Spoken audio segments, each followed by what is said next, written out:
Olá pessoal, estamos começando mais um episódio do Arquivo Hall, um podcast para falar de fotografia. Eu sou o Henry Miléo, sou fotógrafo, editor de fotografia e host disso tudo aqui.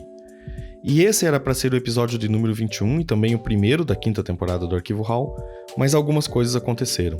Eu me envolvi em um projeto que acabou ocupando todo o meu tempo livre, todo o tempo que eu tinha para dedicar para o podcast, e por isso eu vou ter que adiar esse retorno do Arquivo Hall, o que eu confesso me deixa muito triste, porque eu já tinha planejado algumas mudanças para o podcast, com a compra de um novo equipamento para captação e também um investimento lá no site, que agora é arquivohallpodcast.com.br, e que teria, entre outras coisas, uma loja de produtos e uma seção para cursos e workshops de fotografia, mas tudo isso vai ter que esperar um pouco mais. De qualquer forma, eu não podia deixar de postar aqui esse episódio, que já estava pronto para ir ao ar, e que é um bate-papo bem bacana com o Joel Silva, fotojornalista que cobriu várias áreas de conflito e também algumas guerras, e que lançou recentemente o documentário Todas as Guerras que Eu Vi, que está disponível lá no YouTube, e que eu vou deixar o link aqui na descrição desse episódio e na transcrição lá no site, ok? Então, sem mais delongas, vamos pro episódio.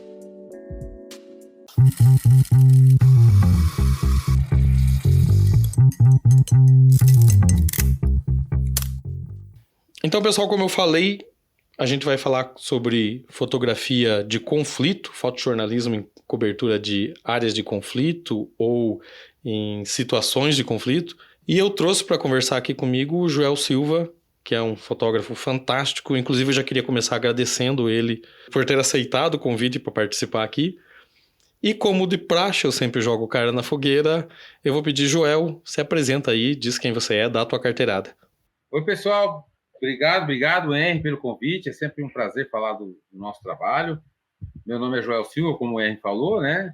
Eu tenho 27 anos de profissão, 27 anos trabalhando na Folha de São Paulo, e eu me especializei acidentalmente em coberturas de zona de conflito. Eu já ganhei 5 prêmios de direitos humanos, sendo um deles pela ONU, né? Em comemoração aos 60 anos de direitos humanos da ONU. E aí eu já cobri conflitos na América Central, na Colômbia, na África, e fui correspondente da Folha no Oriente Médio, morando em Jerusalém. Antes de ser correspondente, eu cobri o conflito na Líbia, a Primavera Árabe, né? E depois, como correspondente, eu cobri o massacre no Cairo, onde 800 pessoas morreram, e faixa de Gaza, que ainda é recorrente o conflito lá, né? Lá não acaba nunca, lá sempre tem, né? Lá no meu documentário eu falo um pouco sobre essa questão. Lá nunca haverá paz. É difícil saber ou prever quando haverá paz no Oriente Médio, porque é isso, né? Ali é uma seção sensível. Inclusive você falou do documentário, vamos já falar para o pessoal aqui. Tem um documentário com a história do Joel. Eu vou deixar o link para ele, dá para ver no YouTube, né? Sim. Eu vou deixar o link para eles aqui na descrição do episódio, também lá na transcrição desse episódio lá no site do Arquivo Hall, que é arquivohallpodcast.com.br. Vocês vão poder conferir lá.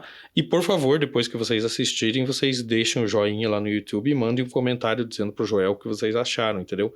Participação é importante, porque daí assim o documentário chega a mais pessoas, porque o YouTube acaba indicando ele para mais pessoas, né? Mas vamos lá, Joel.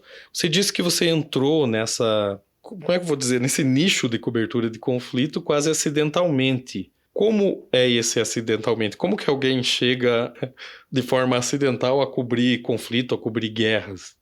Bom, meu sonho como fotógrafo era ser fotógrafo de esportes. Queria cobrir Copa do Mundo, Olimpíada, essas coisas. Porém, eu fui trabalhar no jornal Notícias Populares, que é um jornal que era da Folha de São Paulo, mas que tratava de assuntos bem populares. Era um jornal bem popular, né? Tratava de questões sociais e homicídios, violência urbana, toda essa questão. Era o Espreme Sai Sangue, né? Exatamente, é. Mas em contato com essa violência, né? Essa experiência, eu trato como submundo, né? Eu escrevi um livro chamado Uma Fresta de Luz no Porão da Sociedade, que é isso, é o nosso porão social. E aí, em contato com isso, e produzindo cenas de homicídios na periferia de São Paulo, eu comecei a perceber que existia um outro mundo com o qual eu não conhecia. Olha que incrível isso, né? A gente é fotógrafo e tal, mas eu não conhecia esse lado da sociedade, esse lado escuro de violência, drogas e tudo mais.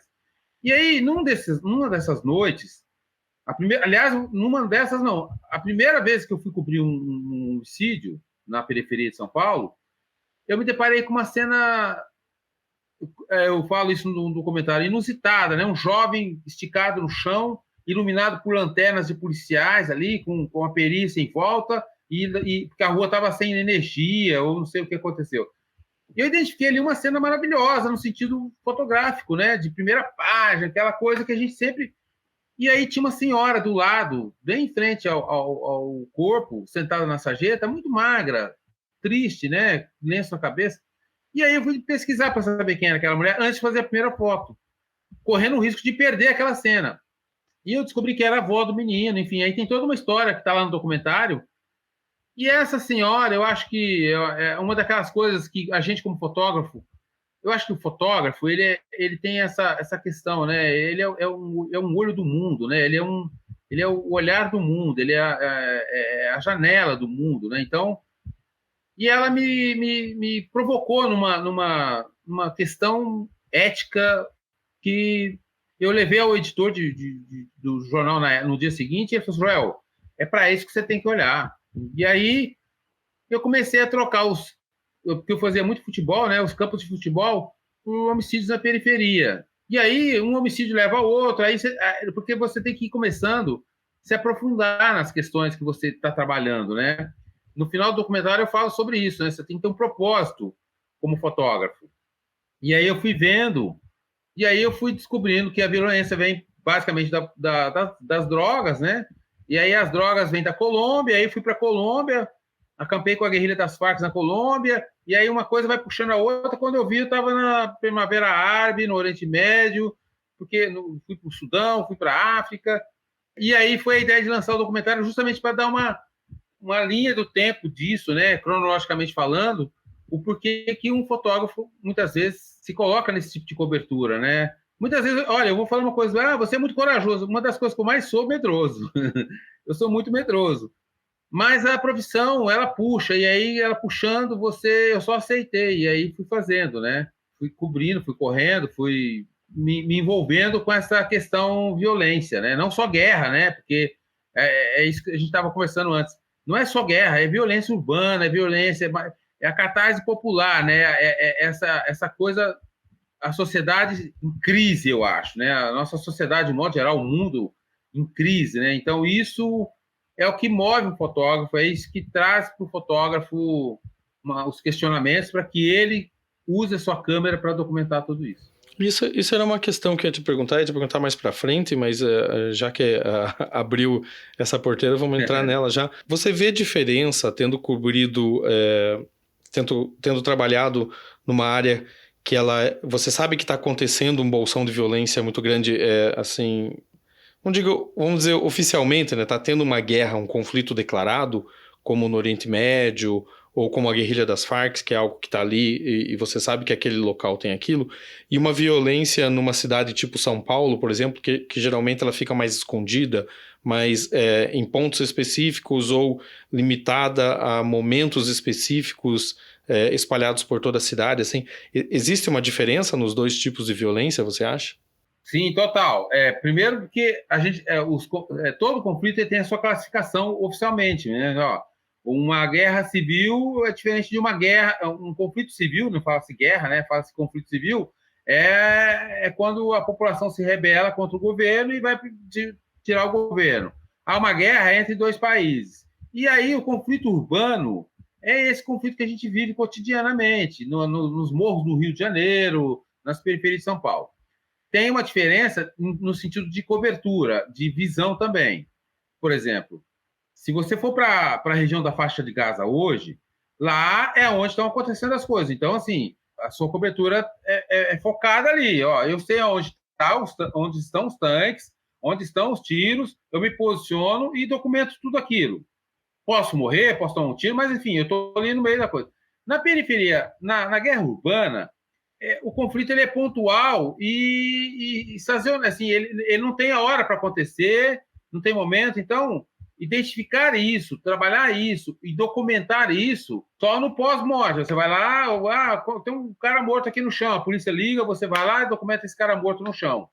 E aí você, em cima disso, faz o seu trabalho. Por exemplo, no Rio de Janeiro, eu dei uma entrevista para uma revista francesa recentemente, que ela repercutiu muito porque eu falei, eu tenho mais medo do Rio de Janeiro do que cobrir Gaza ou a Síria. Porque lá no Rio de Janeiro, eu vou tentar exemplificar o que é o conflito urbano. Você está lá no Rio de Janeiro, como eu já estive na ocupação do Morro do Alemão, em outras ocasiões no Complexo da Maré, enfim, eu fui para o Rio algumas vezes para cobrir as ocupações nas comunidades. Isso era na época da criação das UPPs lá? Não, bem depois. Aqui o Morro do Alemão foi em 2010, se não me engano, né? Eu tive lá depois, também cobrindo para o jornal nessa mesma época. Foi no 2010, 2010 ou 2011, algo assim. 2010. A UPP já veio antes, né? Não lembro. Eu acho que eles tinham feito uma parte das UPPs, eles estavam fazendo escalonado em tempo sem tal. Eu não peguei nenhum morro assim dos mais que foi mais punk na cobertura assim tal. O Exército, quando ocupou o Morro do Alemão, eu não lembro qual foi o motivo, enfim, houve um conflito ali. E aí, você está subindo o morro com a polícia, e o traficante, ou o policial, o traficante, eles não estão preocupados com você. E o traficante, a intenção dele é acertar você, não o policial. Porque se ele acerta o policial, ele vai ter problema muito grave, porque a polícia vai ir para cima dele com força. Se ele até acerta um civil, a polícia é obrigada a parar o confronto para atender o civil e socorrer o civil. Então, assim, o tiro pode vir de qualquer lado. Se você está numa cobertura da Líbia, você sabe que aqui é o fronte. Aí a estrada está ali. Lá na frente está o exército. Então, você mais ou menos consegue, né, se posicionar de um jeito, você não ficando atrás. Enfim, você tem uma logística de posicionamento mais fácil de compreensão do conflito. No Morro do Alemão é muita viela, muita casa em cima da outra, e o traficante pode estar em qualquer buraco daquele apontando um fuzil para você. E aí você pode ser baleado, como já aconteceu várias vezes, né? Um fotógrafo da Reuters foi baleado na ocupação do Morro do Alemão, o Paulo Itaque, que é um grande amigo meu. Então, assim, nesse tipo de conflito, ele é muito mais perigoso para quem trabalha no sentido da cobertura, como profissional de imprensa e tudo, porque a bala pode vir de qualquer ângulo, de qualquer lugar, você não tem uma projeção de aonde está o inimigo, ou onde está a pessoa que vai contra-atacar aquela posição de artilharia. E aí, a chance de você tomar um tiro é muito maior, né? Essa era uma outra questão também, que quando você falou do inimigo, né? É que você não consegue identificar de onde vem aquilo. Mas na prévia, por exemplo, quando você foi cobrir as Farc, você passou um tempo com as Farc, né? Sim. Por que não escolher acompanhar o exército colombiano? Como que você escolhe o lado que você vai estar cobrindo? Eu estive com o exército colombiano e estive com as Farc. Você acompanhou os dois por um período, cada um? Sim. No documentário lá, tem imagens do exército, dos paramilitares e das Farc. A ideia do jornalismo é chegar o mais próximo de todos os lados. Ok. E muitas vezes é impossível. Então, por exemplo, a gente estava na Líbia, eu estava no leste da Líbia, e as coisas estavam acontecendo também no oeste. Então, lá a gente tinha um repórter do outro lado, lá no oeste, cobrindo as fronteiras de lá, e a gente nas fronteiras de cá. E nem sempre as informações chegam. No caso da Colômbia, ou por exemplo, na Síria, se você descer na Síria hoje, você desce no aeroporto de Damasco, tranquilamente, você pode se apresentar, eu sou jornalista, quero trabalhar aqui. O exército vai falar para você, ok, ótimo, a gente vai te levar para um hotel e você só sai desse hotel escoltado com um policial, com um soldado. Por quê? Porque nós queremos garantir a sua segurança. E aí te limita. Você só sai escoltado e eles te levam para onde você quer. Na guerrilha não foi diferente. Só que na guerrilha, a intenção, a negociação, eu negociei com a guerrilha antes de ir para lá um bom tempo e tudo mais. Tem uma negociação ali e tudo, porque é um lugar difícil de acesso, é uma região de difícil acesso de autorização, né? Uhum. E essa autorização veio através de uma pessoa que conhece as Farc, que conhecia a gente e tudo mais. Enfim, ali a ideia nas Farc era justamente mostrar o cotidiano de um acampamento militar, um acampamento guerrilheiro. Mas na Colômbia eu não fiquei só nas Farc, né? A gente entrevistamos o lado do exército, fomos para o exército. É que não está no documentário isso, porque a ideia era falar das Farc, mas toda vez que você vai para um país em conflito, a ideia né, que você tente ouvir todos os lados. Mas quando você vai para uma cobertura, infelizmente você tem que escolher um lado. Na Líbia, por exemplo, a gente ficou do lado dos rebeldes, porque se a gente vai para o outro lado, os caras simplesmente limitam você a trabalhar ali, não deixam você ir para o front, enfim. Nos rebeldes eles queriam que mostrasse tudo aquilo, então eles deram liberdade para a gente. É sempre um conceito, Henry, muito legal isso, né? Porque você precisa escolher o lado que vai te dar mais liberdade de trabalho. E aí você pensa assim, bom, os rebeldes estão loucos para mostrar a revolução deles, então vamos para o lado dos rebeldes. Eu atravessei a fronteira do Egito com a Líbia, os rebeldes tomaram a fronteira, e aí era fácil, eu entrei sem visto Sim. Eu entrei na Líbia, eu não tenho visto de trabalho, eu não tenho visto no meu passaporte da Líbia, por quê? Eu entrei, a fronteira estava tomada, e quando eu fugi, a fronteira estava tomada ainda, então entrei clandestinamente, como entra-se na Síria também, entra às vezes muito clandestinamente, não tem visto, não tem nada, né? Como que era um dia de cobertura lá na Síria, por exemplo, esse conflito na Síria? A Síria é muito complicado, porque o que estava acontecendo muito no norte da Síria, leste do Iraque, ali na fronteira do Iraque com a Síria e Turquia, para as pessoas entenderem como é que é a dinâmica do nosso trabalho. Quando você vai para uma região de conflito, uma das primeiras coisas que você procura é contratar uma pessoa que a gente dá o nome de fixer. Uhum. Quem é o fixer? Fixer é um cara fixo, né? É um segurança guia local, que fala o idioma local. Um nativo, que né? fala o inglês. É um nativo que fala o inglês, mas que também atua como guia e também, talvez, muitas vezes, como segurança. O que acontece na Síria é que o Estado Islâmico ocupou o norte da Síria, aquela região do norte da Síria, fronteira com Turquia e Iraque ali, é uma região dominada pelo Estado Islâmico, assim como com a Líbia, dominada pelo Estado Islâmico ali em Benghazi, onde eu estive. E esses guias, esses fixers, estavam vendendo jornalistas para o Estado Islâmico.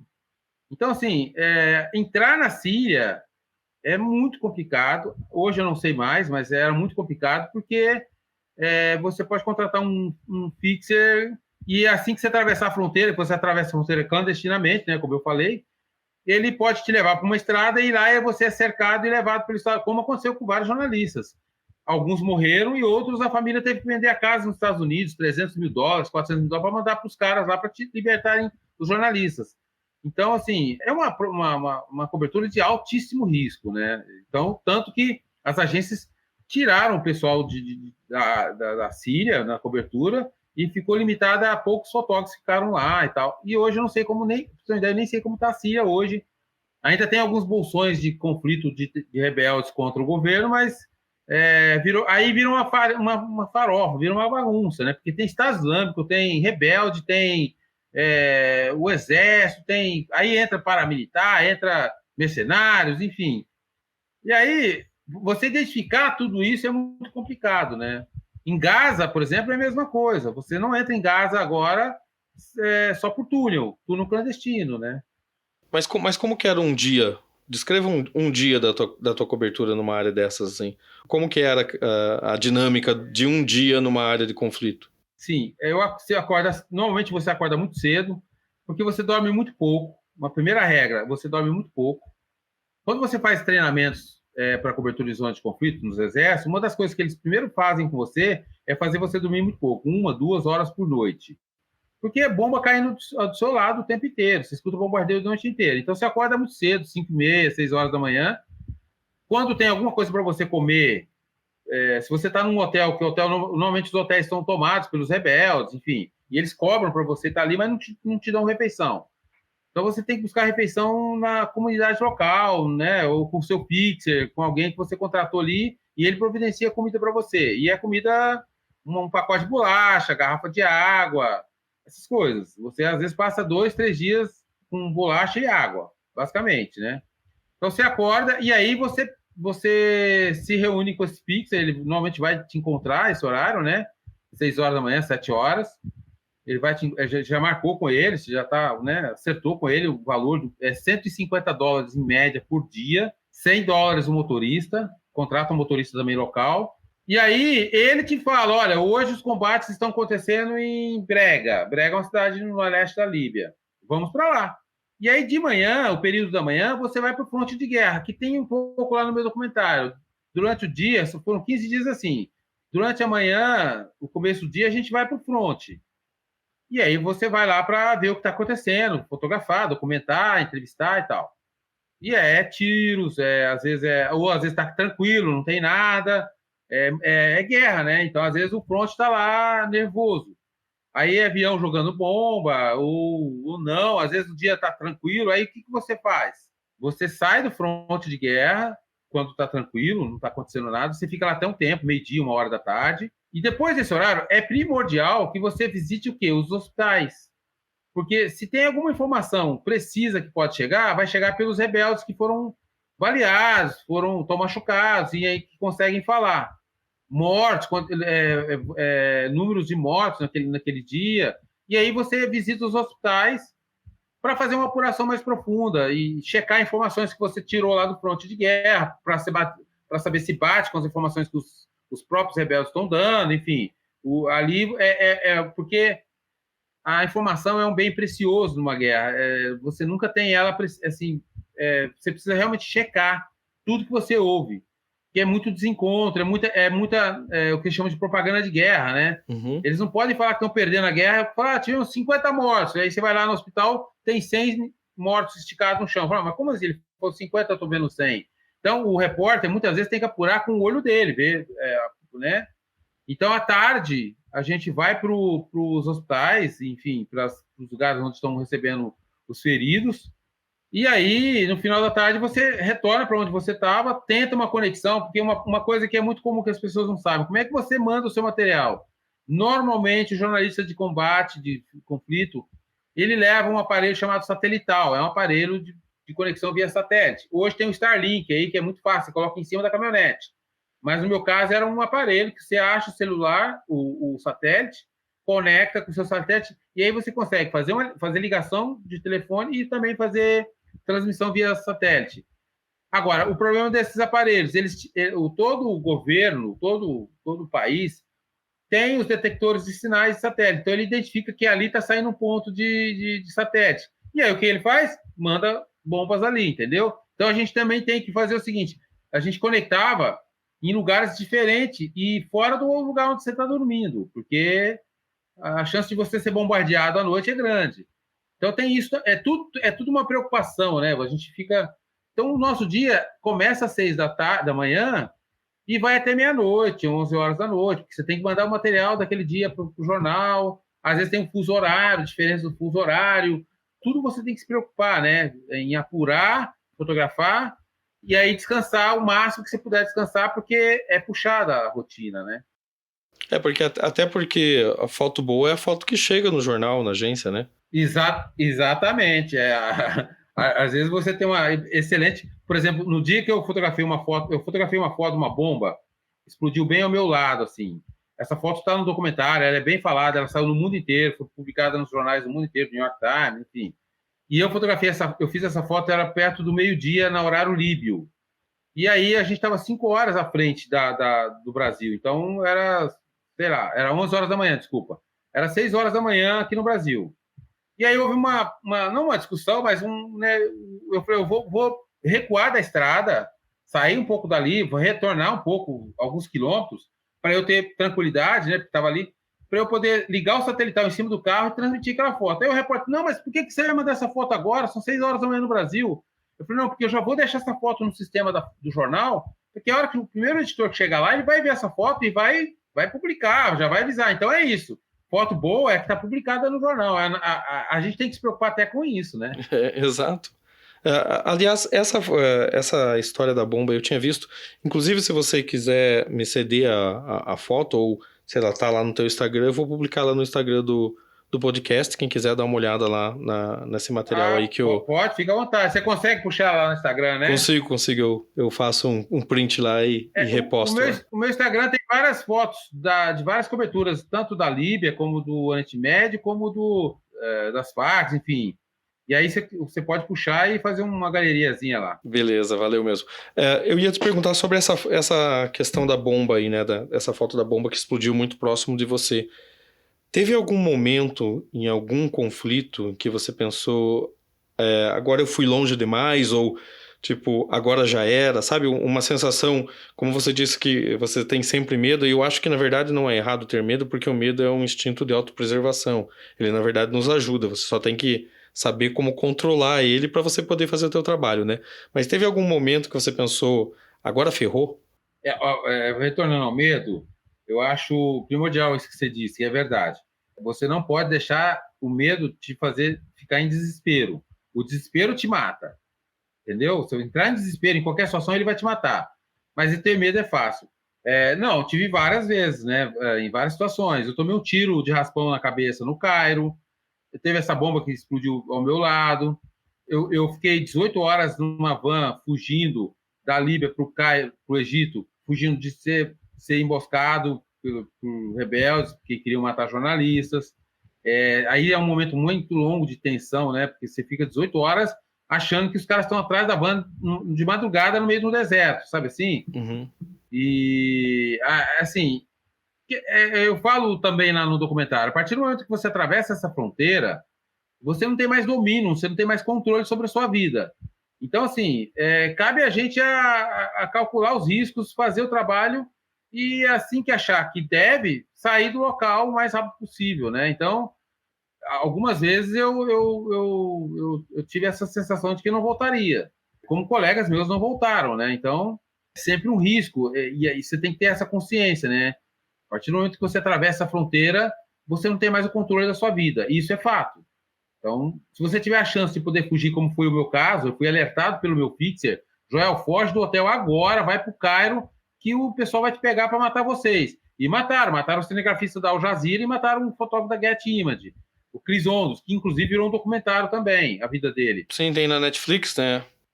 Não, a Netflix tirou, rapaz. Ah, que pena. Eu não sei porquê, enfim. Mas tem o Chris Ondos, eu não sei onde que está agora, tem que dar um Google e descobrir. Então, assim, aí a hora que você chega no Cairo, quando eu cheguei no Cairo, que eu fui perceber, aí você vai avaliando, nossa, realmente agora foi punk. Mas daí a pouco você entra numa outra roubada, nossa, agora foi punk. Então, você tem que ter essa consciência. O fotógrafo que resolve seguir nessa profissão, aí eu digo, o Henrique, que é uma forma de até aliviar aqui a preocupação dos familiares. A gente sempre abandona a família para estar nessas situações. Abandona não, né? A gente deixa a família para o nosso trabalho.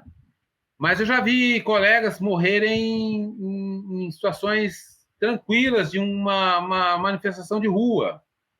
Então, assim, tomou uma pedrada na cabeça, caiu e morreu. Então, manter sempre a atenção e aí rezar para não acontecer o pior, né? E confiar no instinto, né? Você falou do Isso. Hondros, você estava lá na mesma época que o Hondros foi morto, então? Morreu 3 dias depois que eu fugi da Líbia. Você teve contato com ele lá, bateu um papo, alguma coisa assim, ou só? Sim, não, no dia que eu fugi da Líbia, eu resgatei um fotógrafo, um sul-africano, o Kim. Ele estava no quarto, assim, e aí eu corri lá pro quarto, a gente estava em Benghazi, né, capital rebelde, e eu corri pro quarto e avisei ele, Kim, os caras estão vindo buscar a gente, vamos embora, vamos dividir uma van e tal. E quando a gente descemos, juntamos todas as coisas, um rapidinho, equipamento, colete, botamos tudo no corpo e descemos a escadaria de um hotel em Benghazi. Eu encontrei com o Cris entrando para a cobertura, chegando para a cobertura.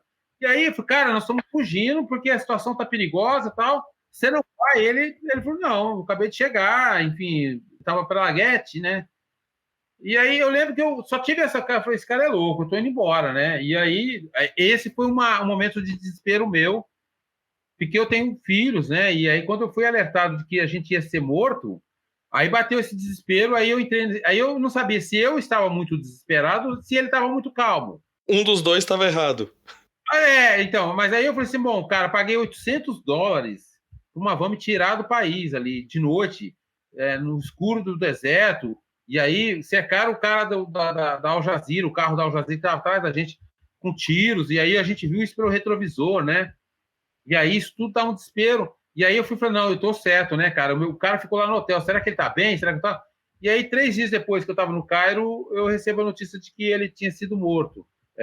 Infelizmente, a gente perde amigos, a gente perde colegas, a gente perde conhecidos, mesmo que sejam conhecidos que você cruzou e depois você soube da morte, Isso é um fator de muito peso psicológico para a gente, como profissional, porque você perdeu um colega, mesmo que você não tenha tido um contato mais forte com ele, você perdeu um colega, e isso poderia ser você, né? Isso afeta muito psicologicamente, o psicológico da gente, né? É porque você projeta, né? Como você disse, poderia ter sido você, como Exatamente. não se conhece, você está se cruzando, às vezes só viu de relance e tal, mas você sabe que de repente poderia ter sido ao contrário, né? Você é fotógrafo, né? Então, assim, imagine que você está numa manifestação aí em qualquer lugar do Brasil, em Curitiba, em Ponta Grossa, uma manifestação qualquer, e você identifica que naquela região ali tem uns traficantes armados. Se você encontra um colega seu, a primeira coisa que você vai fazer é o quê? Alertar o cara, ó, toma cuidado ali, ó, toma cuidado, tá vindo pedra para cá, sabe assim? Porque isso é uma coisa corporativa, né, cara? O primeiro reflexo nosso é proteger a nossa categoria. Não é só a nossa categoria, todo mundo, ó, avisar a gente, cuidado. Mas, assim, se você tiver um colega indo na direção de um lugar que está muito perigoso e que ele corre o risco dali, o seu primeiro instinto é alertar o cara, olha, toma cuidado aí que você vai cair, tá vindo pedra aí, ou tá vindo tiro. E aí, quando acontece, isso choca muito a gente, né? Mesmo que você não teve esse contato de avisar o cara, enfim, é muito tenso, a cobertura de conflito, de qualquer conflito que eu digo, de qualquer coisa, viu, Henry? Qualquer manifestação de rua, a sua concentração tem que estar muito antenada, com seus instintos muito abertos, sensíveis, para você ir perceber o que está acontecendo, para não acontecer uma tragédia, né? Você chegou a cobrir também aquelas manifestações grandes de 2013? Sim, sim. Em São Paulo? No Brasil inteiro teve, né? Não, mas eu falei São Paulo porque estava lá, né? Ah, sim. Mas em São Paulo tentaram invadir a prefeitura, invadiam lojas. Eu tenho umas fotos de gente invadindo as Casas Bahia lá e saqueando, enfim, virou uma cartaz também popular. E foi por conta do passe livre, né? 2013. Começou, acho que o primeiro motivo, ou como a gente diz, a primeira desculpa foi o aumento o estopim, né? Isso, foi o aumento. Depois acabou virando por tudo e foi constante, né? Acho que a Folha fez até um documentário sobre isso, né? Chamado Junho. Fez.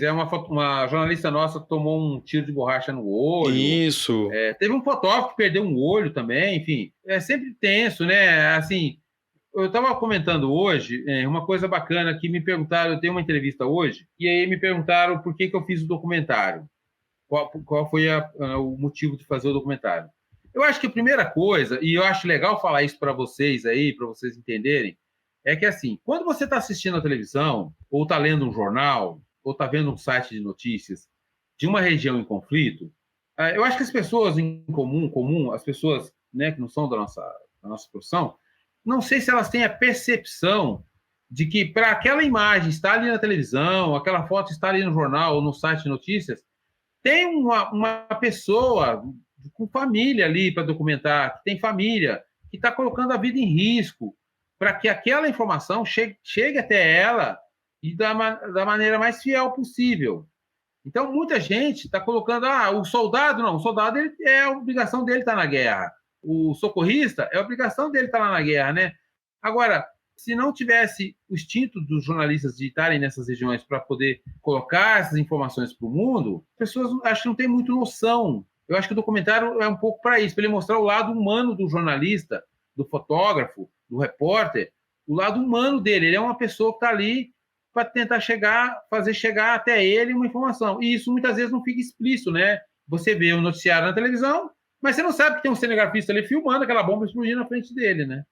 Foi você que produziu, vou falar sobre o documentário, foi você que produziu ele todo sozinho, assim? Sim, eu tive, tinha uma produtora alemã, mas eu optei por fazer tudo sozinho, porque é o seguinte, na verdade são duas roteiristas alemãs também, né, que eram da produtora, que fizeram o roteiro para eu seguir ali, ó, faz isso, isso e isso. Aí teve uma equipe de produção para fazer as imagens de abertura, que é o Rafael Brunherotti, e a Juliana para fazer a assistência de produção dessas imagens, que é as imagens de abertura.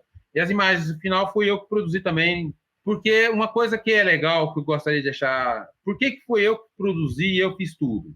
Quando você coloca um documentário, quando você vai produzir um documentário e você negocia esse documentário com uma produtora, a produtora vai querer empregar a linha de pensamento dela, às vezes. Ela vai querer colocar ali o bedelho, vai falar, não, vamos fazer assim e tal. Eu esqueci o termo que eu falaria agora, que é narrativa, desculpa. Uma linha de narrativa. Uma narrativa, ela vai construir, vai colocar. Você constrói, mas ela fala, não, vamos fazer aqui, assim, assim. E eu tinha muita preocupação em fazer um documentário muito didático, muito mostrando a imagem e falando sobre ela. E eu achei, né? Eu imaginei que se eu tivesse dividindo isso com alguma produtora, eu teria que abrir mão de muitas coisas nesse sentido. E aí eu optei por trazer tudo para mim. Então, o documentário foi todo produzido por mim. Eu tive os roteiros feitos por essas duas alemãs, que está lá no crédito do documentário. E eu não tenho habilidade em edição de vídeo e tal, mas, enfim, joguei tudo para a minha timeline do Premiere e fui aos poucos. O documentário levou 3 meses para ser editado, porque era isso, eu editava uma parte, revia, depois editava outra, fui fazendo em blocos, né? Depois juntei tudo e salvei tudo. Então, assim, eu quis empregar uma narrativa minha que não tivesse interferência de ninguém. E aí acabei eu mesmo fazendo tudo na unha, como diz o nosso amigo que me entrevistou. Eu já fiz tudo na unha. Sim, porque faz parte, né? Se você quer manter uma linha de raciocínio, uma narrativa, um roteiro da forma como você imagina que ele deveria ser, é muito mais fácil você mesmo fazer, né? Aí assim, não fica... Eu achei que ficou bom o documentário, mas assim, não fica com uma cara profissional, né? Mas também não fica engessado, né? Não fica engessado, exatamente. Que é o mesmo motivo pelo que eu faço podcast. Você vê que é uma conversa aberta, tranquila, e a coisa vai fluindo, né? Eu não sei se você assistiu o documentário, mas a ideia era essa, deixar a coisa mais solta ali, enfim. Não, eu não assisti ainda, porque quando eu estava levantando os temas para fazer o podcast, e eu já tinha você na mira para conversar contigo, eu acabei fazendo uma pesquisa e eu acabei descobrindo o documentário só recentemente. O documentário eu lancei essa semana. Assiste com a patroa, que é jornalista, me ajuda na orientação, ver o que ela acha, o que você acha. E aí eu não quero elogios, eu quero, olha, Joel, poderia ter ficado maior, poderia ter ficado menor, ficou bom a edição, o áudio tá ruim. Como você é um cara expert. Uma das coisas que eu mais tenho medo é quando me pedem a opinião, porque eu sempre quando me perguntam a opinião de alguma coisa, eu digo assim, olha, vocês querem uma opinião diplomática ou vocês querem que eu dê minha opinião de verdade? Porque eu acho que as pessoas merecem opiniões sinceras. E até tem gente que acha que eu sou meio chato, porque... às vezes eu falo na lata, mas é que eu sou acostumado a trabalhar muito com gringo, entendeu? E o gringo, ele vem e ele te fala de verdade, esse trabalho tá ruim. A gente que é latino pensa, pô, o cara não gosta de mim. Não, na verdade ele tá falando só do trabalho, ele não tá falando de você. São coisas diferentes, mas a gente sempre tem o sangue mais quente um pouco. Mas sim, eu dou minha opinião correta quando eu assistir. Como eu trabalhei lá fora, eu também tenho um pouco aprendi um pouco essa... a gente precisa aprender a lidar com a crítica. É óbvio que aquela crítica bem construída, né? Sim. Olha, Joel, o áudio do seu documentário tá uma porcaria. E falando exatamente assim, por quê? Pô, deixa eu ver o que o Henry tá falando, né? Vou lá e põe o fone direito, troco o fone. Nossa, realmente aquele fone. Muitas vezes eu fui alertado, não nesse documentário, olha, tá esquisito isso aqui, Joel. Vê o que é que você tá fazendo aí. Aí eu vou lá, olha, nossa, é verdade. Escrevi um erro de português aqui, enfim. A gente precisa aprender a trabalhar com a crítica, né? E a gente é latino, a gente não sabe, né? Mas a gente aprende na marra, né? Bem, tem uma questão que eu tinha anotado aqui e que eu não perguntei, a gente já saiu da história do conflito, mas eu quero voltar um pouco. Não, toma aí. Como que você decide o que cobrir? Porque assim, digamos, numa região de conflito que seria essa, como você disse, assim, como se fosse uma guerra já declarada, né? Uma questão de uma revolta popular, enfim, esse tipo de coisa. Isso é uma pauta, mas a gente sabe que dentro de um conflito, ela traz o conflito em si, mas tem muita coisa que vem no lastro disso, ou ela deixa muita coisa no lastro disso, e muita coisa que acontece na periferia daquilo, como, sei lá, com civis, com questão de atendimento das pessoas que deveriam ser protegidas e que não são, enfim. Como que você decide o que cobrir? Porque você pode cobrir uma guerra para cobrir o front só, como você pode cobrir uma guerra para cobrir só, como é que eu vou dizer assim, não é a linha de frente, seria a linha de fundo, né, onde, o que fica no rastro daquilo, como você pode cobrir civil, enfim, como que você decide o que, e dessas decisões, qual é a mais difícil? Porque uma vez eu vi um documentário do Dan McCullin, e que ele fala que ele sempre sempre estava na linha de frente da guerra, e que ele começou a sentir realmente, né, se sentir uma dificuldade emocional na cobertura quando ele parou de cobrir o front e começou a cobrir os civis, né, o que a guerra deixa para trás. E foi daí que ele decidiu, inclusive, nunca mais cobrir uma guerra e coisa e tal. Então, como que você decide isso, assim?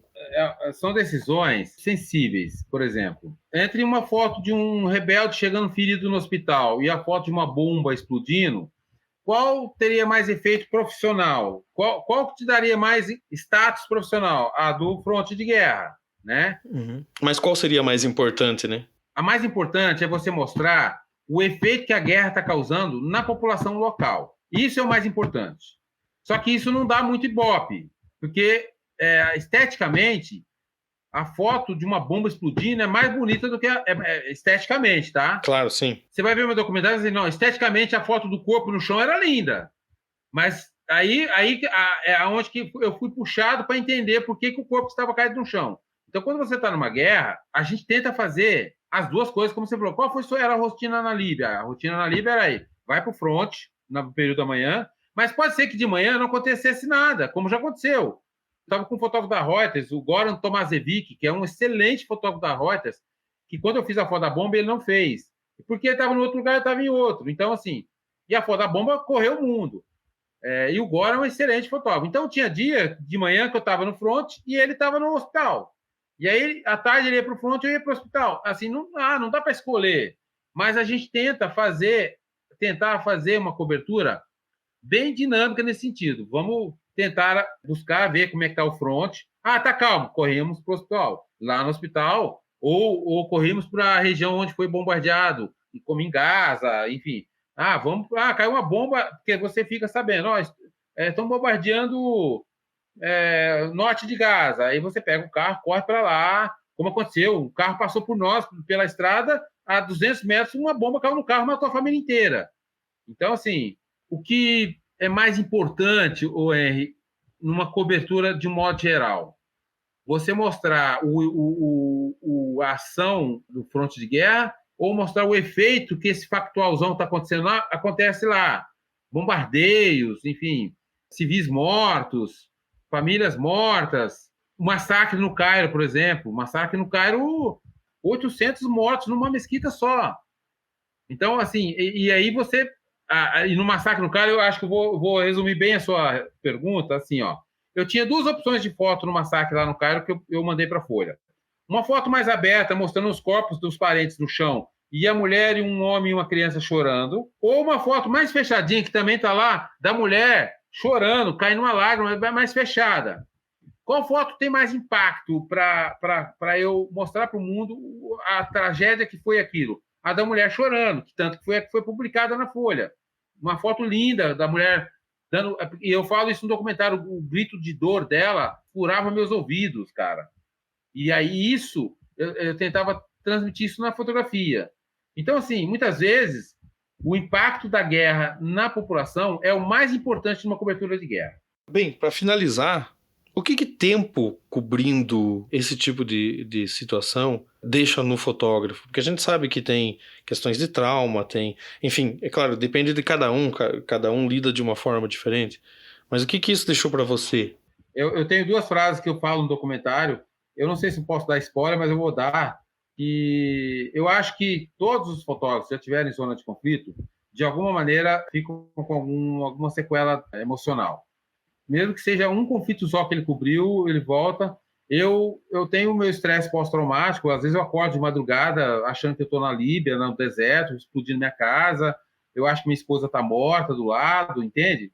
Eu acordo, às vezes, quando eu estou muito estressado, muito nervoso, muito cansado, eu vou dormir muito cansado, eu sinto eu acordo de madrugada nesse estresse. Então, tem duas frases que tem lá no meu documentário, no final do documentário, que eu narro bem. Aquele que decide descer no mundo em conflito, tenha certeza de que o brilho da sua alma ficará lá. Aquele que decide viver o caos, tenha certeza que o caos viverá nele. Basicamente é isso. Então, a gente, eu acho que é um sacrifício, né? Não sei se é sacrifício a gente poderia falar, mas é o que você carrega quando você volta ou quando você deixa de cobrir essas situações. Eu, pelo menos, tenho isso. Eu não ouço música mais, eu perdi o gosto de ouvir música. Você perde algumas coisas que para as pessoas são normais, festas, enfim, baladas, enfim, festas de aniversário em casa. Nada disso não me dá muito. É porque, para quem viveu o caos do mundo, como eu disse no documentário, né, é muito difícil voltar para a sociedade e olhar algumas coisas na sociedade sem você associar com um mundo lá em conflito. Então, são dois mundos que você visita, né? Então, eu acho que é isso. E você se preocupa em saber como é que as coisas estão lá hoje, ainda nos lugares que você já teve? Não, sim, acompanho. Na Líbia, por exemplo, no leste da Líbia, o leste da Líbia é uma região dominada pelo Estado Islâmico, né? Então, não daria para voltar lá. E o Oriente Médio está sempre com essa, né, somente ali em Gaza, Síria, Iraque, e agora voltou, né, no Irã, Talibã, né? Talibã, enfim, eu acho que é uma região difícil de entender ali, né? Enfim, não é nem Talibã, agora no Mar Vermelho ali, nos navios ali, o pessoal daquele país ali bem ao sul, enfim, os rebeldes ali estão lançando mísseis nos navios que atravessam o canal ali, enfim. Teve uma retaliação, né, dos navios americanos e ingleses, inclusive. Os Estados Unidos já mandou bomba lá em cima do país. Eu estou tentando lembrar o nome do país aqui que eu esqueci. Mas, enfim, a gente não deixa de acompanhar noticiário de todas as formas, né? O noticiário local, porque nós somos jornalistas, nós somos fotógrafos, né? E eu ainda continuo fotografando, continuo fazendo fotojornalismo, mas não em região de conflito. Então, é óbvio que se, por exemplo, tiver uma manifestação de caminhoneiros na estrada em Anguera, aqui perto de casa, eu vou pegar meu equipamento, vou para lá, porque é a minha função trabalhar e levar notícia, enfim, está no nosso sangue, no meu, no seu, que você é fotojornalista também, né? Eu tenho certeza, se tiver uma tragédia perto de você, seu instinto vai ser pegar a câmera e correr ao contrário de que todo mundo está fazendo. Correndo para cá e você vai para lá, né? É o seu instinto isso, né? Essa é uma coisa que eu sempre digo, né? Uma vez eu fui dar uma fala numa faculdade em Curitiba e uma das perguntas do pessoal era se o pessoal que estava ali com câmera, os amadores, né, se não atrapalhavam e tal. E isso era logo que tinha acontecido uma manifestação ali em Curitiba, tipo em 2015, 29 de abril de 2015, dos professores, e que o governo retaliou com força, entendeu? Teve mais de 300 feridos, eu mesmo fui atingido por uma bomba de efeito moral que explodiu em mim, assim, sabe? Eu tenho a cicatriz até hoje. E eu falei assim, cara, é que quando você tá ali, tá no começo daquela confusão, assim, que não começou o conflito propriamente, né? Tá aquela coisa de empurra grade e tal, e você olha pro lado, você vê um monte de gente com câmera, com celular e tal, e você vê os teus colegas, né? Na época eu citei lá, você vê o André Rodrigues, o Leandro Taques, Bruno Covelo, o Theo Marques, que era né, o Albari Rosa, que eram os caras que estavam ali junto com a gente. Mas quando a primeira bomba explodia, você olhava pro lado, você não tinha mais ninguém, você só tinha os caras que tinham que estar ali, entendeu? Então, infelizmente ou felizmente, não sei, a gente corre pro lado errado mesmo, entendeu? Você corre da onde veio a bomba, da onde veio o tiro, então... É o instinto, porque nós somos formados nessa escola do fotojornalismo, a gente acompanha muitos colegas, nossas referências e tal. E tem um trecho no documentário, que é um trecho que eu coloco depois que eu tomo um tiro na cabeça, em que o diretor do jornal dá um depoimento ali falando, o Joel tomou lá, enfim. E eu falo, o fotógrafo, ele não se preocupa se ele vai pisar numa bomba, se ele vai tomar um tiro, ele se preocupa em chegar o mais próximo da notícia. E acho que é isso, né? O nosso instinto é chegar o mais... Porque você está ali para isso, para retratar o que está acontecendo. Então, o instinto é chegar o mais próximo da notícia para trazer a notícia, né? E qual dica que você daria para alguém que pensa em começar a cobrir, assim, alguém que está começando no fotojornalismo e que pensa, quero cobrir regiões de conflitos e tal? Vá para uma manifestação onde tem bomba de gás lacrimogêneo. Se acostume com o cheiro. Se acostume com gás lacrimogêneo. A primeira coisa, Henry, que eu sempre falo, comece aos poucos, fazendo manifestações pequenas. Se proteja, coloque um capacete de skatista na cabeça, que é o óbvio para não tomar uma pedrada. Coloque um protetor, um colete, alguma coisa que sirva de proteção, não para bala, mas para pedra. Põe alguma coisa para proteger o peito e a cabeça. E vá ficando sempre na retaguarda, observando os colegas. É a primeira manifestação, cobrir uma manifestação, cobrir um protesto, ver como é que funciona a dinâmica de um protesto, como é que são os manifestantes, não se infiltrar ali no meio, porque ali é onde pode acontecer o estopim, sempre andar nas margens da coisa e acompanhando com uma certa distância, com uma teleobjetiva, porque assim não tem uma regra, não tem uma receita básica, faça exatamente assim ou assim que vai dar certo. Vai muito pelo seu instinto de proteção, de posicionamento, mantenha sua retaguarda sempre coberta, no sentido assim, começou a estourar a bomba, corra para um muro, uma banca de jornal, deixe suas costas protegidas por alguma coisa, para você ficar de frente para o que está acontecendo. Porque aí você consegue tomar uma decisão de sair da onde você está e correr para um lugar mais seguro. Então, a dica que você dá, faça pequenas coisas para poder depois fazer as grandes. Ok, passos de formiga. Bem, é isso então. Muito obrigado, Joel, pela tua disposição em conversar com a gente aqui. Eu vou dizer novamente, eu vou deixar o link do documentário do Joel aqui na descrição do episódio, também lá na transcrição do episódio lá no site do Arquivo Hall. Vou deixar também o link das redes sociais do Joel lá, para vocês poderem acompanhar o trabalho dele. E é isso. Fiquem bem. Até a próxima. Tchau. Muito obrigado pelo convite. Estou sempre à disposição. Perfeito, meu caro. Valeu. Um abraço.